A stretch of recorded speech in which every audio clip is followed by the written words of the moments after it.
Hello students, good morning. Students, हम पढ़ रहे हैं टॉपिक ह्यूमन रिप्रोडक्शन और उसका अगला point fertilisation.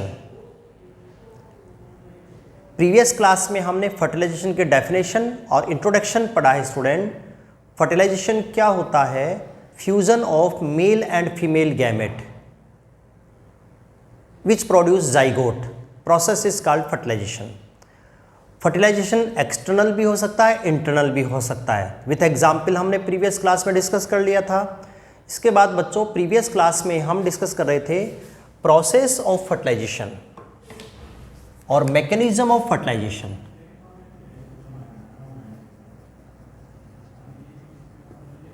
Mechanism of fertilization. Student, fertilization एक टिपिकल प्रोसेस है जिसको एक्सप्लेन करने के लिए हम 5 स्टेप्स में डिवाइड करते हैं। तो फर्टिलाइजेशन के प्रोसेस को हमने 5 स्टेप्स में डिवाइड किया था स्टूडेंट पिछली क्लास में। इसका फर्स्ट स्टेप था अप्रोक्सीमेशन ऑफ गैमेट्स।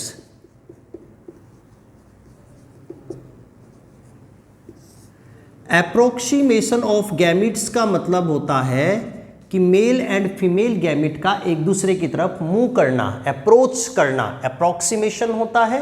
और अप्रोक्सीमेशन इंक्रीज होने के साथ साथ फर्टिलाइजेशन के चांसेस इंक्रीज हो जाते हैं। स्टूडेंट, आज की क्लास में हम नेक्स्ट स्टेप डिस्कस करते हैं और सेकंड स्टेप होता है capacitation of sperm.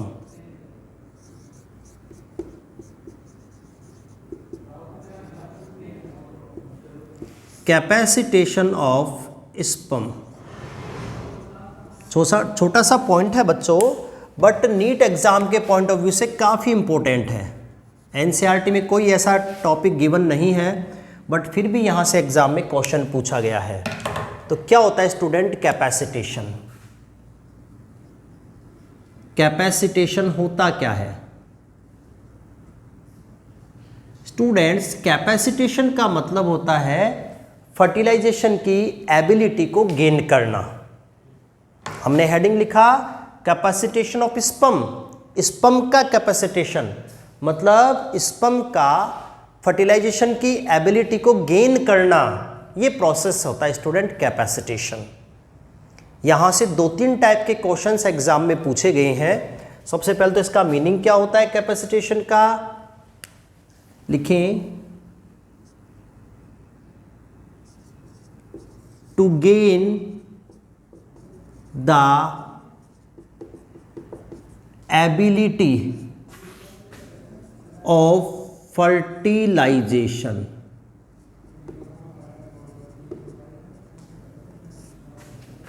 by the sperm।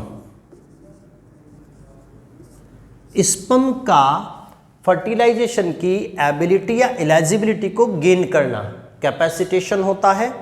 अब कैपेसिटेशन पहली बात किन में पाया जाता है? एक क्वेश्चन तो यही एग्जाम में बना था कि कौन रिप्रेजेंट करता है कैपेसिटेशन फिनोमिना, जैसा कि हेडिंग में लिखा हुआ स्पर्म। तो student, capacitation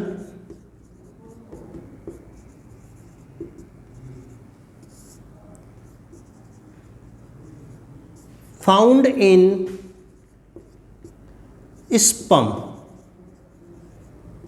but before fertilization. ये क्वेश्चन भी एग्जाम में बच्चों पूछा गया है कि कैपेसिटेशन का जो प्रोसेस है वो कौन सा गैमेट रिप्रेजेंट करता है? मेल गैमेट स्पर्म रिप्रेजेंट करता है। कब रिप्रेजेंट करता है? Before fertilization. अरे बच्चों, फर्टिलाइजेशन गेन करने की एबिलिटी तो है कैपेसिटेशन, इसका मतलब बिफोर फर्टिलाइजेशन होगा। तो एक क्वेश्चन तो यहां से एग्जाम में पूछा गया है कि कैपेसिटेशन कौन रिप्रेजेंट करता है, ओवम और स्पर्म, बिफोर फर्टिलाइजेशन और आफ्टर फर्टिलाइजेशन? तो सही आंसर क्या होगा? Capacitation represented by the sperm before fertilization. Second जो क्वेश्चन एग्जाम में यहां से पूछा जाता है वो है साइट ऑफ कैपेसिटेशन। कैपेसिटेशन का जो फिनोमिना है वो कहां पर कंप्लीट होता है?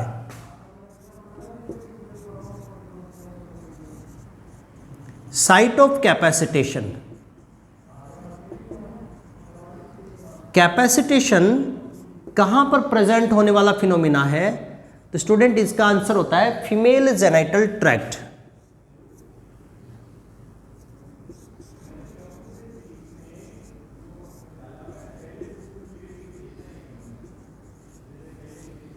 Female genital tract. Female genital tract means vagina. Vagina है, यूट्रस का ट्यूबुलर पथ होता है, तो वहां पर जो स्पर्म जो है वो कैपेसिटी गेन करता है फर्टिलाइजेशन की।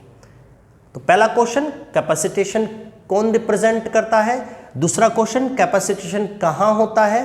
कैपेसिटेशन का फिनोमिना फीमेल बॉडी के अंदर होता है, उसके जेनाइटल ट्रैक्ट में होता है।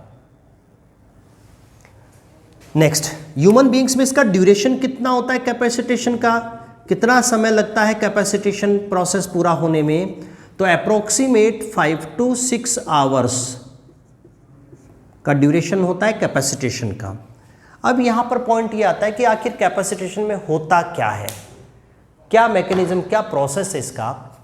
तो बच्चों, जब sperm during sexual intercourse vagina में रिलीज किए जाते हैं तो स्पर्म वेजाइनल फ्लूइड को एब्जॉर्ब कर लेते हैं, स्पर्म यूट्रस के फ्लूइड को एब्जॉर्ब कर लेते हैं, और ऐसा करने से उसकी बॉडी, उसकी सरफेस पर जो इनएक्टिव मटेरियल है वो रिमूव हो जाता है, जिससे एक्टिव साइट ओपन हो जाएं।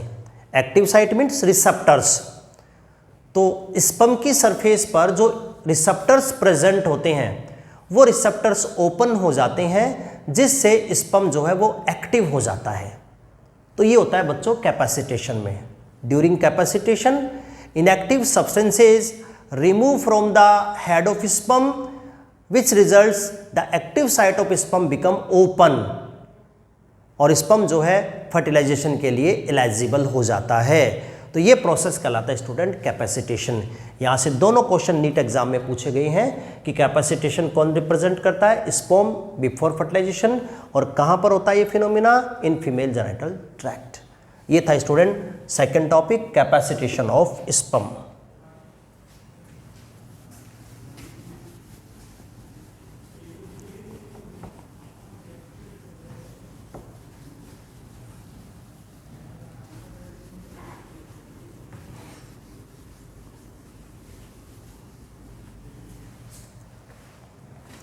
इसके बाद बच्चों हम थर्ड स्टेप देखते हैं फर्टिलाइजेशन मैकेनिज्म की, थर्ड स्टेप, और वो है penetration.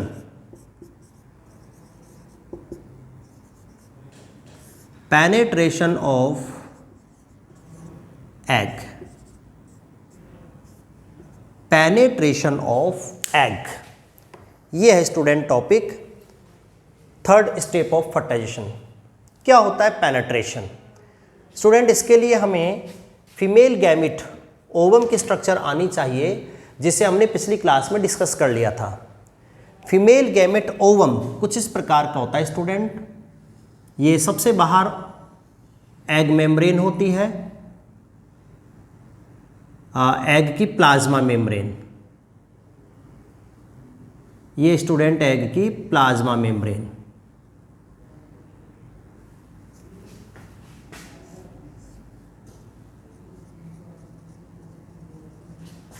Plasma membrane of egg, और ये है एग का हैप्लॉइड न्यूक्लियस।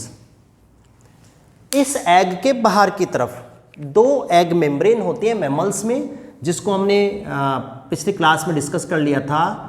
एक तो ये होता है student primary egg membrane, zona pellucida, ये तो स्टूडेंट प्राइमरी एग मेम्ब्रेन।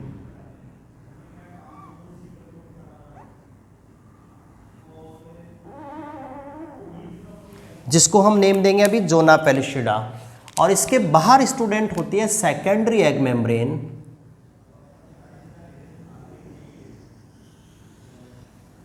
जिसको हम नेम देते हैं कोरोना रेडिएटा।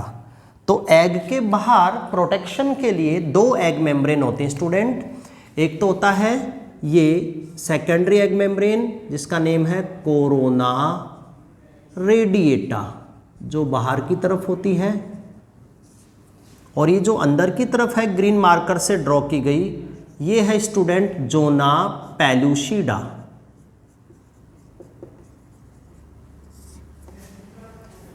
कोरोना रेडिएटा को हम नेम देते हैं सेकेंडरी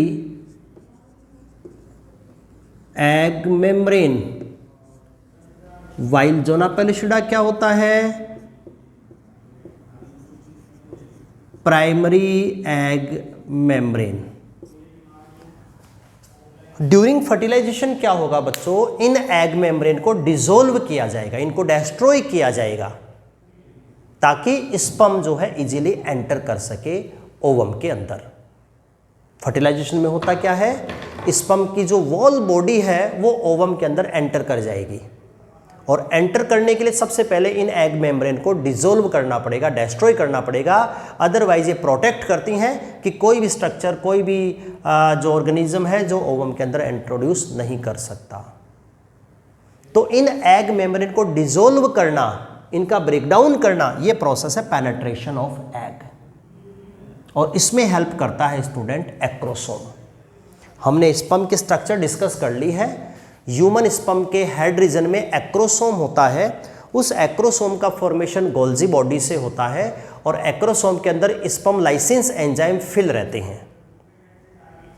ओवरऑल प्रोसेस क्या होता है स्टूडेंट कि जब fertilizin anti fertilizin reaction complete हो जाता है, fertilizin anti fertilizin reaction completes,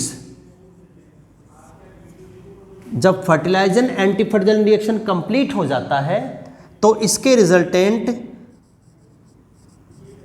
acrosome of sperm become active.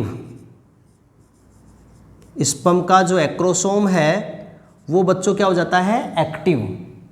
Acrosome को एक्टिव होने के प्रोसेस को हम बोलते हैं एक्रोसोमल रिएक्शन। एक्रोसोम का एक्टिव होना प्रोसेस क्या कहलाता है? Acrosomal reaction. और एक्रोसोमल रिएक्शन के रिजल्टेंट मतलब एक्रोसोम एक्टिव होकर रिलीज करता है enzymes, it releases sperm lysis enzymes. Mammals में जो एक्रोसोम है वो एक्टिव होकर स्पर्म लाइसिस एंजाइम रिलीज करता है, जो कि 2 टाइप के होते हैं। फर्स्ट इज एक्रोसिन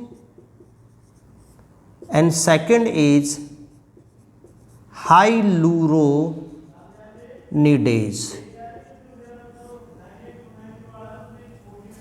ये 2 एक्रोसोम जो है, 2 एंजाइम्स जो हैं वो एक्रोसोम से रिलीज किए जाते हैं। कौन कौन से? Acrosin and hyaluronidase. ये दोनों एंजाइम्स क्या करते हैं? इन एग मेम्ब्रेन को डिसोल्व करते हैं। कौन किसको डिसोल्व करता है? तो जो एक्रोसिन एंजाइम मैंने नेम लिखा अभी, एक्रोसिन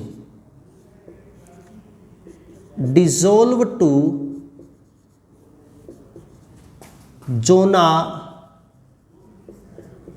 पेलुसिडा। ये जोना पेलुसिडा को डिसोल्व करता है, जो प्राइमरी एग मेम्ब्रेन होता है इसको। और जो सेकंड एंजाइम स्टूडेंट मैंने नेम लिखा hyaluronidase,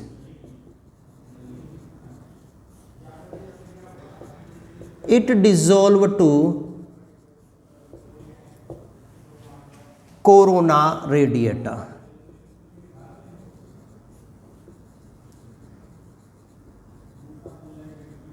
dissolve to corona radiata which is a secondary egg membrane।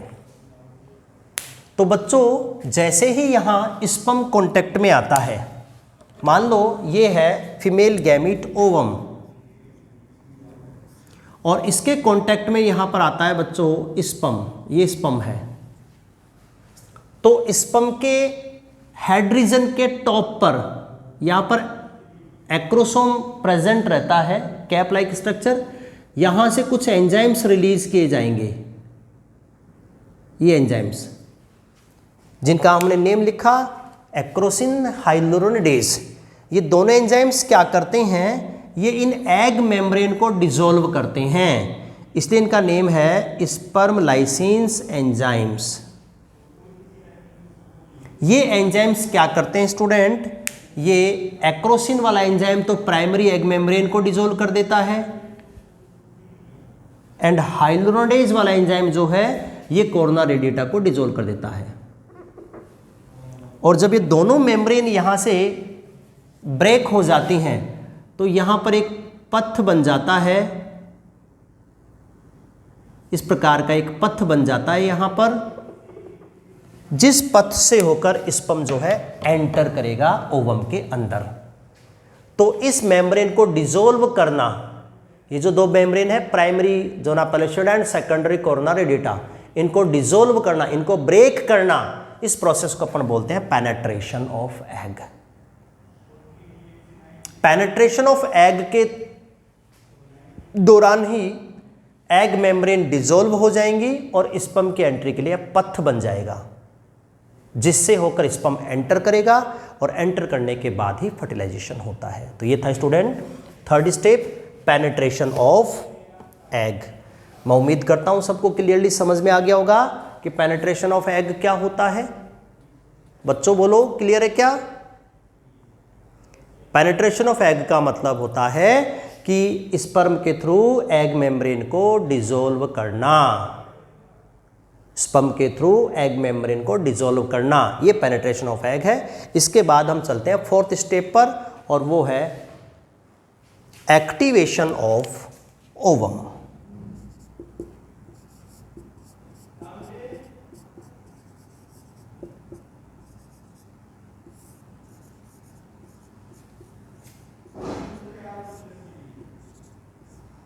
Fourth step of fertilization is activation of ovum.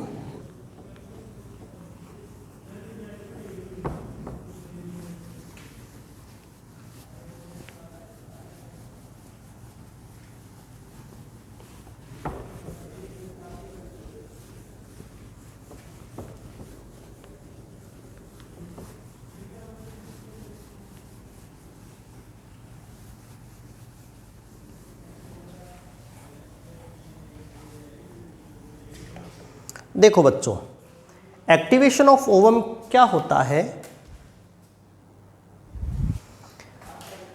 जैसा कि इसका नेम है कि इस स्टेप में ओवम एक्टिव होगा। First of all approximation of gametes, male female gamete एक दूसरे के नज़दीक आते हैं। Second capacitation of sperm, sperm fertilization की कैपेसिटी को गेन करता है। Third step penetration of egg, sperm का जो एक्रोसोम है वो एक्रोसोम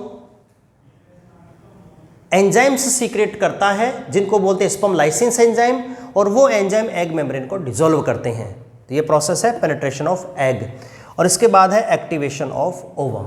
इसमें क्या होगा कि जैसे ही स्पर्म एग मेम्ब्रेन को के कांटेक्ट में आता है, जैसे ही स्पर्म एग मेम्ब्रेन के कांटेक्ट में आता है, एग की प्लाज्मा मेम्ब्रेन के, तो ओवम एक्टिव हो जाता है और एक्टिव होकर कुछ फिनोमिना रिप्रेजेंट करता है। तीन टाइप की फिनोमिना ये रिप्रेजेंट करता है। वो कौन कौन सी हैं? तो पहले तो इसका मीनिंग है कि कब होता है एक्टिवेशन। तो एक्टिवेशन कब होगा? जब स्पर्म एग की प्लाज्मा मेम्ब्रेन को कांटेक्ट करता है। जैसे ये एग की प्लाज्मा मेम्ब्रेन,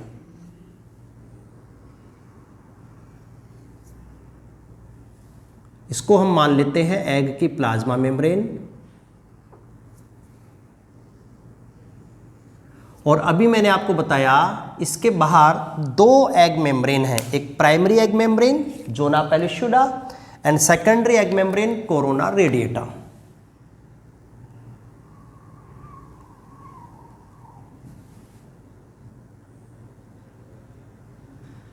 ये जैसे मैं ड्रॉ कर रहा हूं बच्चों, primary egg membrane zona pellucida, और इसके बाहर हम ड्रॉ करेंगे secondary egg membrane corona radiata.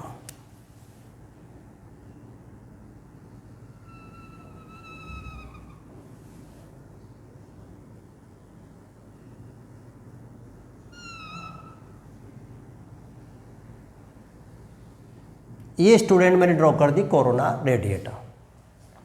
मैंने यहाँ से स्पेस खाली क्यों छोड़ दिया बच्चों, क्योंकि अभी हम थर्ड स्टेप पढ़ चुके हैं पेनिट्रेशन।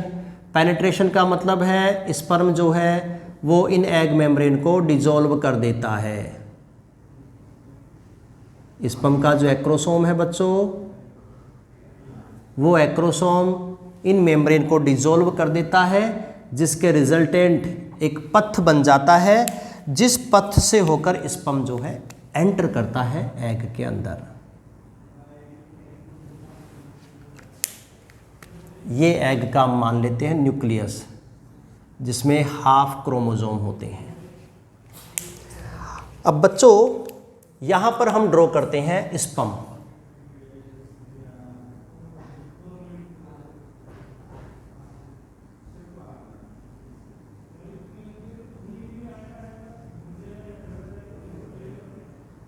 ये स्पर्म है।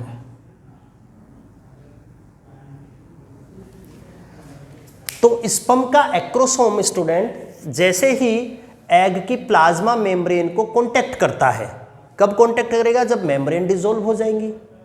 तो जब मेम्ब्रेन डिसॉल्व हो जाती हैं उसके बाद ये स्पर्म इसकी प्लाज्मा मेम्ब्रेन को कांटेक्ट करता है, और जैसे ही प्लाज्मा मेम्ब्रेन को कांटेक्ट करता है तो ओवम एक्टिव होकर 3 फिनोमेना रिप्रेजेंट करता है। Activation of ovum,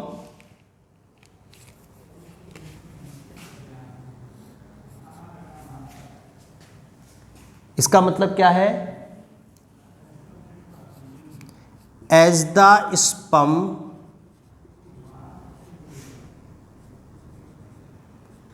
contact with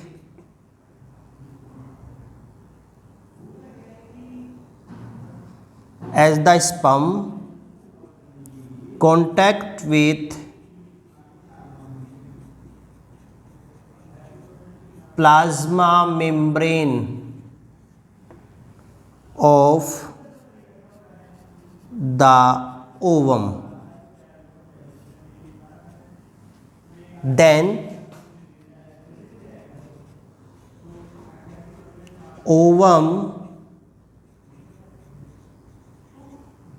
become active and represents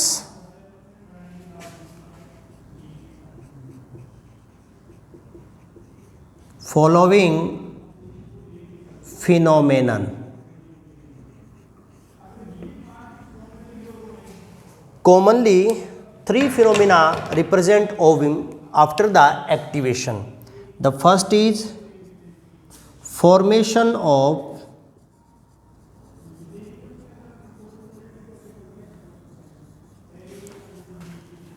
fertilization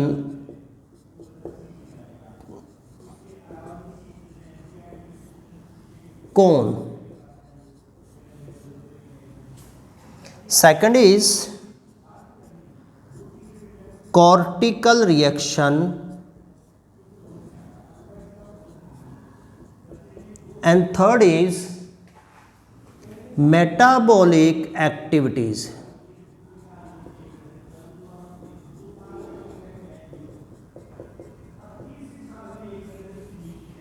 metabolic activities मतलब मैंने जो लिखा इसका मीनिंग क्या है, ये थर्ड स्टेप थी जिसमें ओवम की मेम्ब्रेन को स्पर्म के एक्रोसोम के थ्रू डिसॉल्व कर दिया जाता है, और डिसॉल्व करने के बाद स्पर्म जो है ओवम की प्लाज्मा मेम्ब्रेन को कांटेक्ट करता है, और जैसे ही स्पर्म ओवम की मेम्ब्रेन को कांटेक्ट करता है तो एक्टिव हो जाता है ओवम, और एक्टिव होकर ये 3 फिनोमिना रिप्रेजेंट करता है।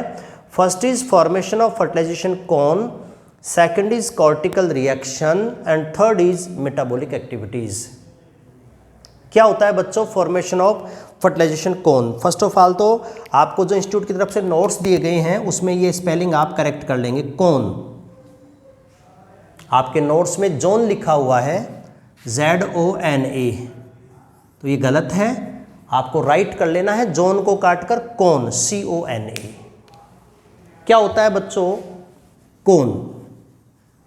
देखो, जैसे ही स्पर्म एग की प्लाज्मा मेम्ब्रेन को कांटेक्ट करता है तो इसकी प्लाज्मा मेम्ब्रेन बाहर की तरफ प्रोजेक्ट कर जाती है, बाहर की तरफ इस प्रकार से एक आउटग्रोथ बनाती है ऐसे।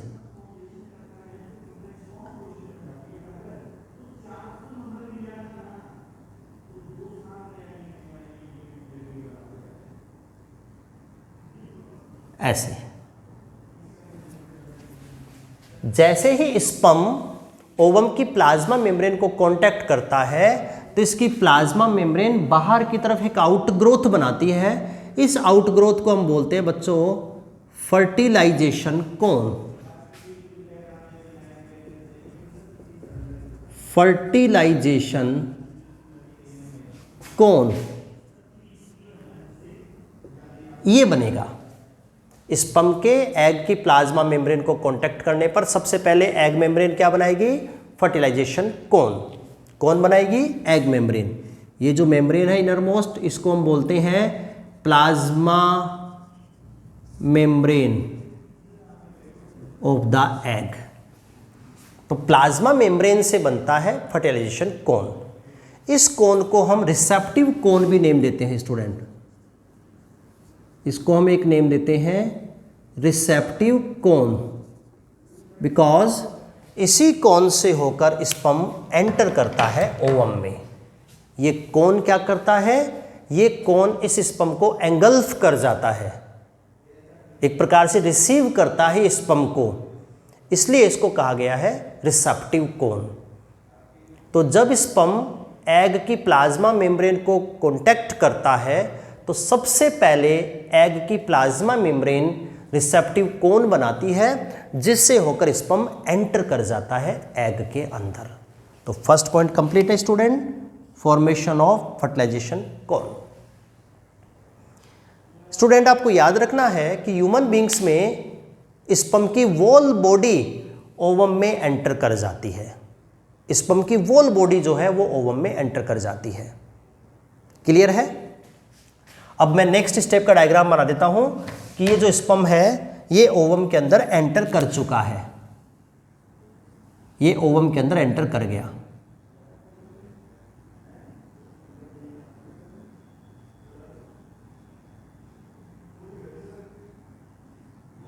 इसी डायग्राम को मैंने आगे बना दिया है। तो ये पहला स्टेप कंप्लीट हो गया है कि रिसेप्टिव कोन बनेगा और कोन से क्या होगा? फर्टिलाइजेशन कौन से क्या होगा? स्पर्म एंटर करेगा। सेकंड स्टेप आता है कॉर्टिकल रिएक्शन। कॉर्टिकल रिएक्शन क्या होता है student? Cortical reaction, cortical reaction term cortex से लिया गया है और कॉर्टेक्स होता है peripheral part of any structure. किसी भी स्ट्रक्चर का जो पेरिफेरल पार्ट है वो कॉर्टेक्स है। तो ये एग का प्लाज्मा मेम्ब्रेन यहाँ पर फिल है। इस एग के पेरिफेरल पार्ट में कुछ ग्रेन्यूल्स पाए जाते हैं स्टूडेंट, जिनको हम नेम देते हैं कॉर्टिकल ग्रेन्यूल्स। ये जो मैंने डॉट्स ड्रॉ की गई हैं, इन डॉट्स को हम नेम देते हैं कॉर्टिकल ग्रेन्यूल्स।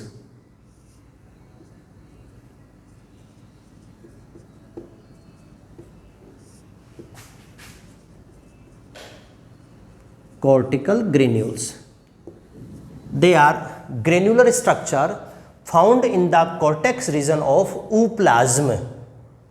ओवम के साइटोप्लाज्म को हम ओप्लाज्म नेम देते हैं। ओप्लाज्म के कॉर्टेक्स रीजन में प्रेजेंट रहते हैं कॉर्टिकल ग्रेन्यूल्स, जिनका फॉर्मेशन गोल्जी बॉडी से किया जाता है student. Cortical granules are secreted by the Golgi body. Golgi body जो सेल ऑर्गेनल है, वहाँ से कॉर्टिकल ग्रेन्यूल सीक्रेट की जाती हैं। बच्चों, जब स्पर्म अंदर एंटर कर जाता है तो एंटर करने के साथ ही ये जो कॉर्टिकल ग्रेन्यूल है ये प्लाज्मा मेम्ब्रेन के साथ मिलकर कुछ एंजाइम्स सीक्रेट करती हैं। कहाँ पर? बाहर की तरफ। समझेंगे? ये ग्रेन्यूल्स एंड प्लाज्मा मेम्ब्रेन्स ये दोनों मिलकर बाहर की तरफ कुछ एंजाइम्स सीक्रेट करती हैं बच्चों। वापस सुनेंगे। जैसे ही स्पर्म एंटर कर जाता है ओवम के अंदर, तो कौन सी फिनोमिना होगी? कॉर्टिकल रिएक्शन होगी। कॉर्टिकल रिएक्शन में क्या होगा? ये जो कॉर्टिकल ग्रेन्यूल्स हैं ओवम के पेरिफेरी में, कॉर्टेक्स रीजन में, ये कॉर्टिकल ग्रेन्यूल्स और प्लाज्मा मेम्ब्रेन, ये दोनों मिलकर यहाँ पर कुछ एंजाइम्स सीक्रेट करते हैं। वो एंजाइम्स क्या करते हैं? जोना पेलिशिडा को हार्ड बना देते हैं, और वो हार्ड जोना पेलिशिडा अब अनादर स्पर्म के एंटर को रोकती है। ये है बच्चों कॉर्टिकल रिएक्शन। तो मैं बता देता हूं अलग से कॉर्टिकल रिएक्शन में क्या होगा।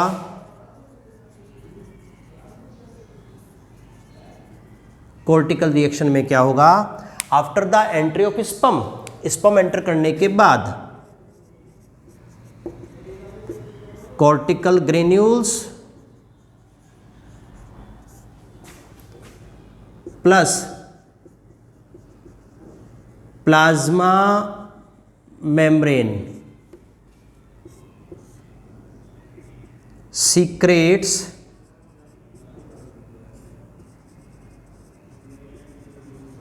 enzymes. These enzymes harden to zona pellucida. ये एंजाइम क्या करते हैं? जोना पेलिशिडा को हार्ड बना देते हैं, और ये हार्ड जोना पेलिशिडा क्या करती है बच्चों? ये स्पर्म में ओवम में अनादर स्पर्म के एंट्री को रोकती है। ये है जोना पेलिशिडा, प्राइमरी एग मेम्ब्रेन, जोना पेल्यूसिडा। ये एग की बाहर की तरफ है बच्चों। तो पहले तो जोना पेलिशिडा को डिसोल्व कर दिया था स्पर्म ने, जिससे एक पथ बन गया था स्पर्म एंटर के लिए। बट जब स्पर्म ओवम के अंदर एंटर कर जाता है तो cortical granule and plasma membrane ये दोनों मिलकर कुछ एंजाइम्स सीक्रेट करती हैं, और वो एंजाइम्स जोना पेलिशिडा को हार्ड बना देते हैं, और ये हार्ड जोना पेलिशिडा क्या करती है? अब अनादर स्पर्म के एंट्री को रोकती है। ये पूरा प्रोसेस है बच्चों कॉर्टिकल रिएक्शन। उम्मीद करता हूँ कॉर्टिकल रिएक्शन आपको समझ में आ गया होगा। आउट ऑफ एनसीईआरटी टॉपिक है बट इंपॉर्टेंट है, यहाँ से क्वेश्चन बनता है एग्जाम में। तो ये था कॉर्टिकल रिएक्शन। यहाँ पर हम एक एक्सेप्शन की भी बात करते हैं। वो एक्सेप्शन है ओविपेरस एनिमल्स में। जो ओविपेरस एनिमल होते हैं बच्चों, उनमें ये मेम्ब्रेन्स नहीं होती हैं हमारी जैसी मेम्ब्रेन, जैसे जोना पेलिशिडा बाहर कोरोना रेडिएटा, ऐसा नहीं होता। तो फिर क्या होता है? जैसे ये प्लाज्मा मेम्ब्रेन है, ये है plasma membrane of the ovum, और इसके बाहर जो प्राइमरी एग मेम्ब्रेन है उसका नेम होता है स्टूडेंट वाइटेलाइन मेम्ब्रेन। बाहर की तरफ ये है vitelline membrane, which is a primary egg membrane।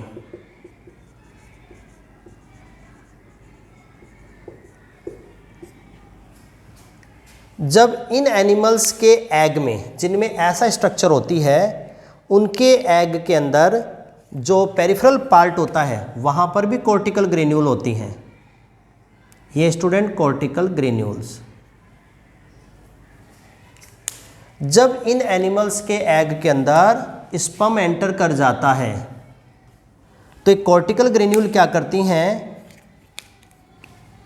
इस स्पेस में एक मेम्ब्रेन बनाती हैं।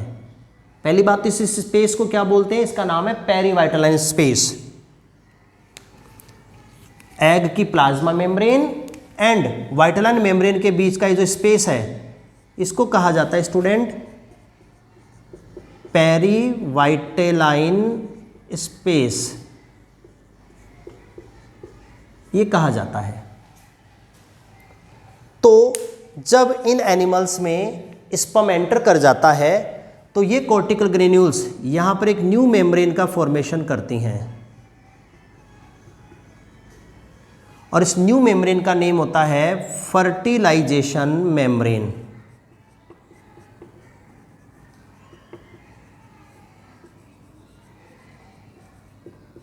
फर्टिलाइजेशन मेम्ब्रेन, और इसका फंक्शन क्या है, ये इस ओवम के अंदर अब अनादर स्पर्म के एंट्री को रोकती है। ऐसा होता है बच्चों ओवीपेरस एनिमल में। इसका जो फॉर्मेशन है वो किस में होता है,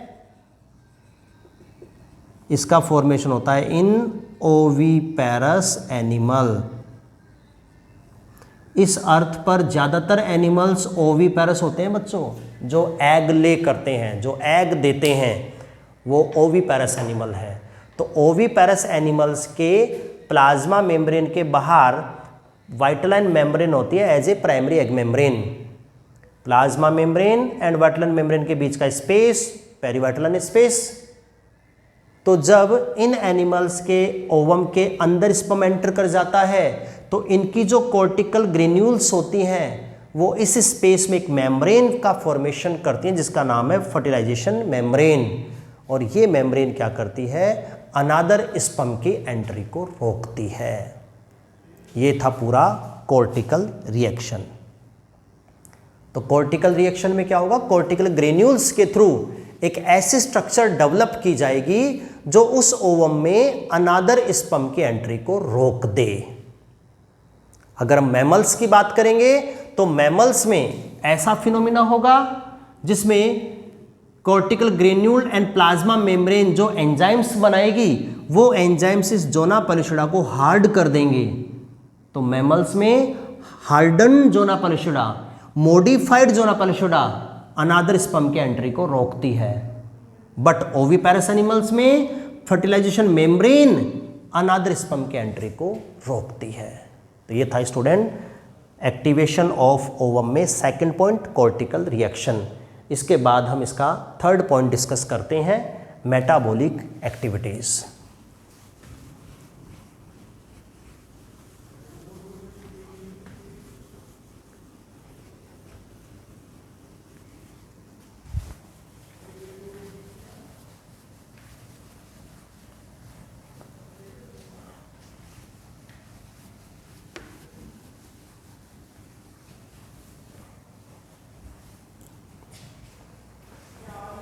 तो थर्ड पॉइंट है स्टूडेंट मेटाबॉलिक एक्टिविटीज। हम बात कर रहे हैं मैकेनिज्म ऑफ फर्टिलाइजेशन में, जिसका fourth step activation of ovum. जब स्पर्म ओवम की एग मेम्ब्रेन को कॉन्टैक्ट करता है तो ओवम एक्टिव होकर 3 फिनोमिना रिप्रेजेंट करता है, formation of fertilization cone, cortical reaction and metabolic activities. बच्चों जैसे ही स्पर्म एंटर कर जाता है ओवम में तो मेटाबॉलिक एक्टिविटीज जो है वो इंक्रीजेज हो जाती हैं।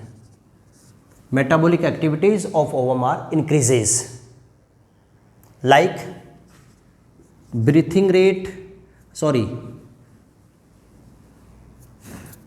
Rate of oxidation, rate of oxidation and rate of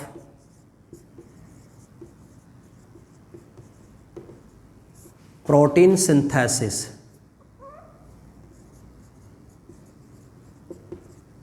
both are increases। ये दोनों ही रेट क्या हो जाती हैं बच्चों, इंक्रीज हो जाती हैं। Rate of oxidation and rate of protein synthesis, दोनों ही रेट क्या हो जाती है बच्चों, इंक्रीज हो जाती हैं। एक इंपॉर्टेंट फिनोमिना यहां पर क्या होता है कि जब स्पर्म एंटर कर जाता है तो स्पर्म के एंटर करने के बाद एक एडिनाइल साइक्लेज एंजाइम वो एक्टिव हो जाता है। एडिनाइल साइक्लेज एंजाइम के रिजल्टेंट साइक्लिक एएमपी प्रोड्यूस होता है। Cyclic AMP as a secondary messenger काम करता है, जिसके रिजल्टेंट ओवम अपना बचा हुआ डेवलपमेंट पूरा करता है। ये जो भी मैंने प्रोसेस बोला है ना, cyclic adenylyl cyclase enzyme, cyclic AMP, secondary messenger, ये सारी टर्म्स जब हार्मोनल मैकेनिज्म पढ़ेंगे हम वहाँ डिस्कस करेंगे। यहाँ बता दिया था तो बच्चों ने नोट्स में लिख लिया, तो आपके नोट्स में लिखा हो इसलिए मैंने बोल दिया, बाकी उस चीज़ की यहाँ हमें कोई ज़रूरत नहीं है। तो बच्चों स्पर्म जब ओवम के अंदर एंटर करता है तो याद करो उस समय ओवम अभी भी सेकेंडरी oocyte है। हमने oogenesis पढ़ा, oogenesis में जो ओवरी की जर्मिनल एपिथेलियम है वो प्राइमरी फॉलिकल्स में बनाती है, प्राइमरी से सेकेंडरी फॉलिकल बनती है, सेकेंडरी से टर्सरी फॉलिकल बनती है, टर्सरी से ग्रेफियन फॉलिकल बनती है। और उस ग्रेफियन फॉलिकल के अंदर फीमेल गैमेट किस स्टेज में होता है? सेकेंडरी oocyte, अगर आपको याद हो तो बच्चों अभी भी जो फीमेल गैमेट है वो एग्जैक्टली क्या है? वो है सेकेंडरी oocyte। फीमेल गैमेट अभी भी किस स्टेज में है बच्चों? सेकेंडरी oocyte स्टेज में है। इसका मतलब ये है कि अभी इसका मियोसिस सेकंड होना बाकी है। सेकेंडरी oocyte भी हैप्लॉइड सेल होता है, डिप्लॉइड नहीं होता बच्चों, ये तो आपको याद रखना पड़ेगा। जो फ्लो चार्ट में हमने डिस्कस कर लिया था कि इसके अंदर भी हैप्लॉइड न्यूक्लियस है, लेकिन अब ये फीमेल गैमेट नहीं है, ये भी सेकेंडरी oocyte है। जब इसमें स्पर्म एंटर कर जाता है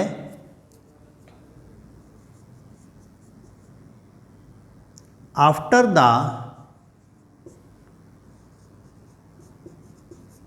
एंट्री ऑफ स्पर्म, जब इसमें स्पर्म एंटर कर जाता है तो इट कंप्लीट्स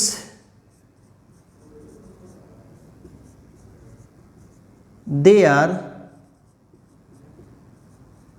मियोसिस सेकंड। जब इसमें स्पर्म एंटर कर जाता है तो ये अपना क्या कंप्लीट करता है? Meiosis second. और मियोसिस सेकंड जब ये कंप्लीट करेगा तो एक लार्ज सेल बना लेता है female gamete ovum,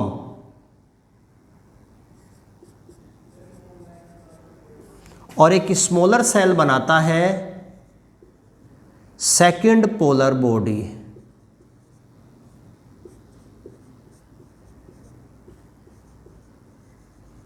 second polar body एक तो बनाएगा ओवम जो फीमेल गैमेट होगा, और एक क्या बनाएगा बच्चों?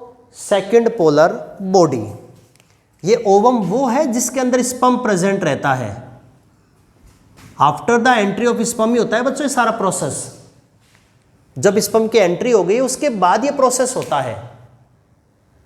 इट मीन्स स्पर्म किस स्टेज में एंटर करता है? स्पर्म एंटर करता है सेकेंडरी oocyte में। जैसे स्पर्म एंटर करता है तो ये secondary oocyte meiosis second complete करता है, और मियोसिस सेकंड अनइक्वल डिवीजन है जिसके रिजल्टेंट लार्ज सेल ओवम का फॉर्मेशन होता है, स्मॉलर सेकंड पोलर बॉडी का फॉर्मेशन होता है। सेकंड पोलर बॉडी जो है फैलोपियन ट्यूब में डिस्ट्रॉय हो जाती है, इसका आगे कोई डेवलपमेंट नहीं होता, और ये जो ओवम है वो न्यूक्लियस के साथ, स्पर्म के न्यूक्लियस के साथ फ्यूज्ड होकर जाइगोट का फॉर्मेशन करता है। तो इस प्रकार से बच्चों ये होती हैं मेटाबॉलिक एक्टिविटीज़। यहाँ से एक बहुत ही इंपॉर्टेंट क्वेश्चन एग्जाम में पूछा गया है कि ड्यूरिंग oogenesis मियोसिस सेकंड कब कंप्लीट होता है एंड कहाँ, वेयर कंप्लीट होता है, कहाँ कंप्लीट होता है? ये इंपॉर्टेंट क्वेश्चन है बच्चों। मियोसिस सेकंड कब कंप्लीट होता है, कहाँ कंप्लीट होता है, साइट क्या है उसका? तो meiosis second complete in fallopian tube after the entry of sperm, जैसा कि मैंने लिखा है after the entry of sperm, कि जब सेकेंडरी oocyte के अंदर स्पर्म एंटर कर जाता है तो इस एंट्री के बाद ही मियोसिस सेकंड होगा, बट बिफोर फर्टिलाइजेशन। कंफ्यूज नहीं होना है आप लोगों को, यहां से क्वेश्चन आता है, कंफ्यूज हो जाते हैं स्टूडेंट जनरली एग्जाम में, कि हमने पढ़ा कि फोर्थ स्टेप में स्पर्म एंटर कर गया, ये जो फॉर्मेशन ऑफ फर्टिलाइजेशन कोन हुआ, इसमें कोन ने क्या किया? स्पर्म को रिसीव कर लिया, एंगल्फ कर लिया।